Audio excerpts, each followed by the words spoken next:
Premium പെട്രോളിന് വില കൂട്ടി. സ്വാഗതം പ്രോഫിറ്റ് 24 ഡെയിലി റൗണ്ടപ്പിലേക്ക്. പ്രീമിയം പെട്രോളിന്റെ നിരക്ക് ഉയർത്തി എണ്ണ കമ്പനികൾ. 2 രൂപ മുതൽ 2 രൂപ 30 പൈസ വരെയാണ് വർധന. പുതുക്കിയ നിരക്കുകൾ ഇന്ന് അർദ്ധരാത്രി മുതൽ നിലവിൽ വരും. BPCL speed petrol, HPCL power, IOCയുടെ XP95 എന്നീ പ്രീമിയം പെട്രോളുകൾക്കാണ് വില ഉയരുന്നത്. പെട്രോൾ വിൽപ്പന വിഹിതത്തിന്റെ 4% പ്രീമിയം പെട്രോൾ വിൽപ്പന.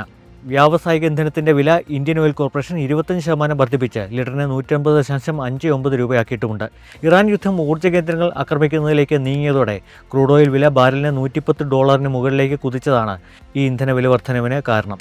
ഇന്ധന വില വർധനവിനിടെ ഡോളറിനെതിരെ രൂപയ്ക്ക് കൂടുതൽ തകർച്ച. 93.73 എന്ന റെക്കോർഡ് താഴ്ചയിലേക്കാണ് രൂപ വീണിരിക്കുന്നത്. ചരിത്രത്തിൽ ആദ്യമായാണ് ഡോളറിനെതിരെ രൂപയുടെ മൂല്യം 93 കടക്കുന്നത്. യുദ്ധം നീണ്ടുപോയാൽ രൂപയുടെ മൂല്യം 95 വരെ ഇടിയുമെന്ന ആശങ്കയാണ് നിലനിൽക്കുന്നത്. പണപ്പെരുപ്പ് ഉയരാനും വളർച്ച മുരടിക്കാനും ഇത്തരമൊരു സാഹചര്യം കാരണമാകും. രൂപ ഇടിയുന്നതിനിടെ സ്വർണ്ണവിലയിലും ഓഹരി വിപണിയിലും കുതിപ്പ്. കേരളത്തിൽ സ്വർണ്ണവില ഗ്രാമിന് 60 രൂപ വർദ്ധിച്ച് 13,885 രൂപയായി. പവന് 480 രൂപ വർദ്ധിച്ച് 1,10,680 രൂപയാണ് ഇന്നത്തെ വില. ഓഹരി വിപണിയിൽ കനത്ത ഇടിവിന് ശേഷം ഇന്ന് അല്പം ആശ്വാസം ദൃശ്യമായി. സെൻസെക്സ് 326 പോയിന്റ് ഉയർന്ന് 74,532-ലെത്തി. നിഫ്റ്റി 112 പോയിന്റ് ഉയർന്ന് 23,114-ൽ വ്യാപാരം അവസാനിപ്പിച്ചു. കപ്പലിൽ കയറ്റിയ ഇറാന്റെ എണ്ണയുടെ മേൽ ഉപരോധം ഏർപ്പെടുത്തില്ലെന്ന US പ്രഖ്യാപനത്തെ തുടർന്ന് ക്രൂഡ് ഓയിൽ വില അല്പം കുറഞ്ഞത് വിപണിക്ക് നേട്ടമായി.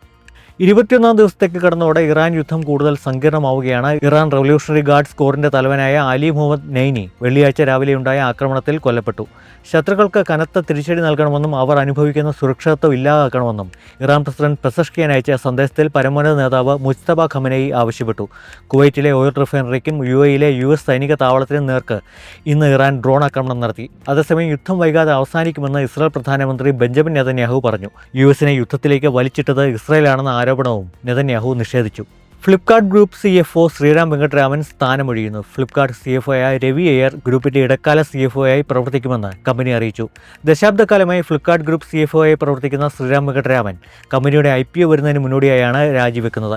സീനിയർ വൈസ് പ്രസിഡന്റായി നിഷാന്ത് വർമ്മനെ കമ്പനി നിയോഗിച്ചു. വാൾമാർട്ടിന്റെ ഉടമസ്ഥതയിലുള്ള കമ്പനി അടുത്ത മാസം മുതൽ IPOയുടെ പ്രവർത്തനങ്ങൾ ആരംഭിക്കുമെന്നാണ് സൂചന.